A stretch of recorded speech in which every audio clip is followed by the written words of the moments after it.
Once upon a time a girl named Cindrella lived with her stepmother and two stepsisters.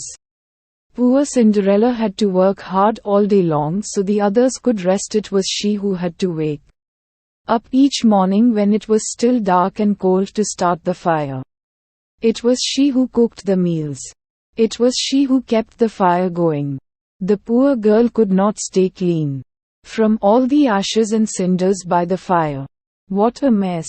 Her two stepsisters laughed, and that is why they called her Cindrella. One day, big news came to town. The king and queen were going to have a ball. It was time for the prince to find a bride. All of the young ladies in the land were invited to come. They were wild with joy. They would wear their most beautiful gown and fix their hair extra nice. Maybe the prince would like them. At Cinderella's house, she now had extra work to do. She had to make two brand new gowns for her stepsisters. "Faster!" shouted one stepsister. "You call that a dress?" screamed the other. "Oh, dear," said Cindrella. "When can I?" The stepmother marched into the room. "When can you what?" "Well," said the girl, "when will I have time to make my own dress for the ball?" "You?" yelled the stepmother. "Who said you were going to the ball?" "What a laugh," said one stepsister. "Such a mess." They pointed at Cindrella. All of them laughed. Cindrella said to herself, "When they look at me, maybe they see a mess. But I am not that way. And if I could, I would go to the ball." Soon the time came for the stepmother and stepsisters to leave for the big party. Their fine carriage came to the door. The stepmother and stepsisters hopped inside. And they were off. "Goodbye," called Cindrella. "Have a good time." But her stepmother and stepsisters did not turn around to see her. "Ah, me," said Cindrella sadly. The carriage rode down the street. She said aloud, "I wish I could go to the ball, too." Then, poof! All of a sudden, in front of her was a fairy. "You called?" said the fairy. "Did I?" said Cindrella. "Who are you?" "Why, your fairy godmother. Of course. I know your wish. And I have come to grant it." "But," said Cindrella, "my wish is impossible." "Excuse me," said the fairy godmother in a huff. "Did I not just show up out of thin air?" "Yes, you did," said Cindrella. "Then let me be the one to say what is possible or not." "Well, I think you know I want to go to the ball, too." She looked down at her dirty clothes. "But look at me. You do look a bit of a mess." "Child," said the fairy godmother. "Even if I had something nice to wear," said the girl, "I would have no way to get there."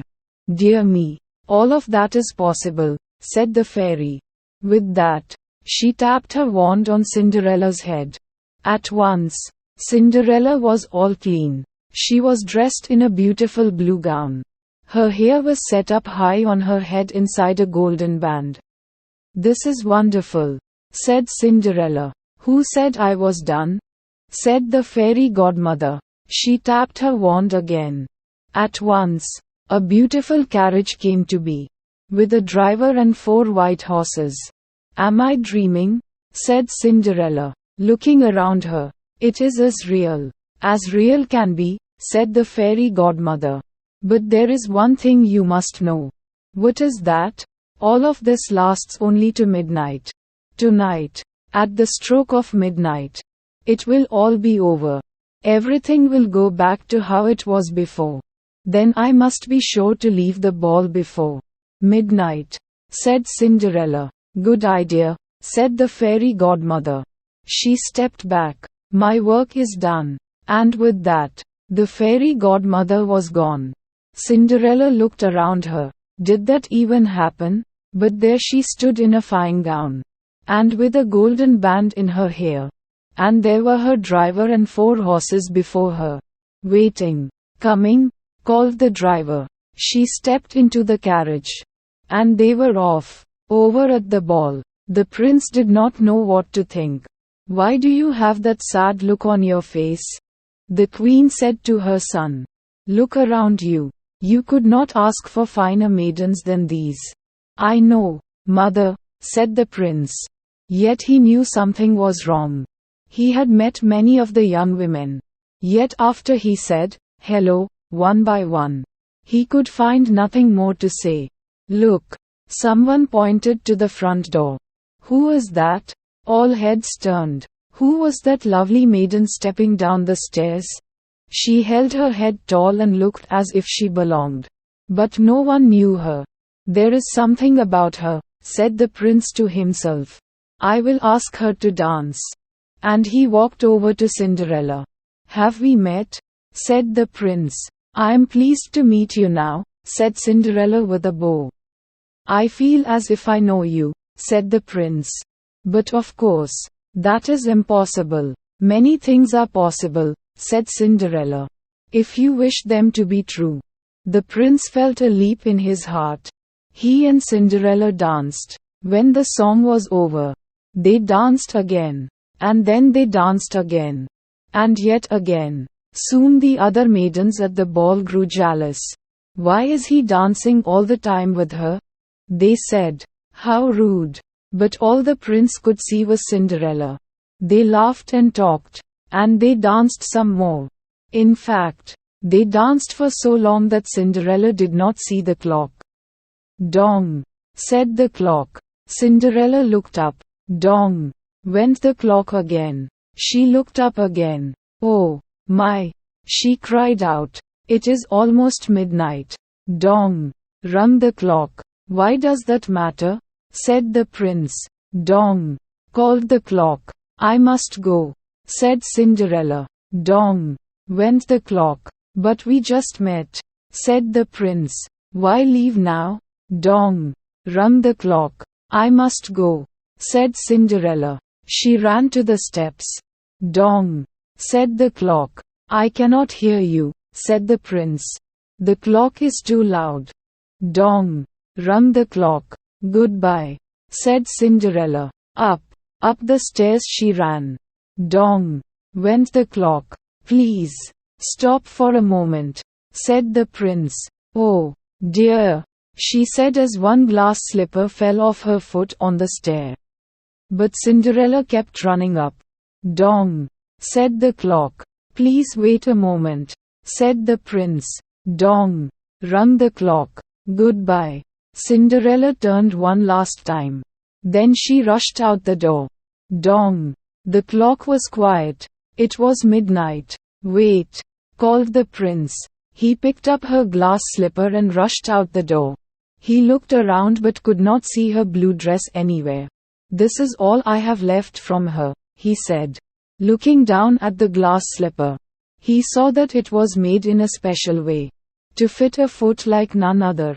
Somewhere there is the other glass slipper, he said. And when I find it, I will find her, too. Then I will ask her to be my bride. From hut to hut, from house to house, went the prince. One young woman after another tried to fit her foot inside the glass slipper. But none could fit. And so the prince moved on. At last the prince came to Cinderella's house. He is coming, called one stepsister as she looked out the window. At the door, screamed the other stepsister. Quick, yelled the stepmother. Get ready. One of you must be the one to fit your foot in that slipper. No matter what. The prince knocked. The stepmother flew open the door. Come in, she said. I have two lovely daughters for you to see. The first stepsister tried to place her foot in the glass slipper. She tried hard, but it just would not fit. Then the second stepsister tried to fit her foot inside. She tried and tried with all her might, too, but no dice. Are there no other young women in the house? Said the prince. None, said the stepmother. Then I must go, said the prince. Maybe there is one more, said Cinderella, stepping into the room. I thought you said there were no other young women here, said the prince. None who matter, said the stepmother in a hiss. Come here, said the prince. Cinderella stepped up to him. The prince got down on one knee and tried the glass slipper on her foot. It fit perfectly. Then, from her pocket Cinderella took out something.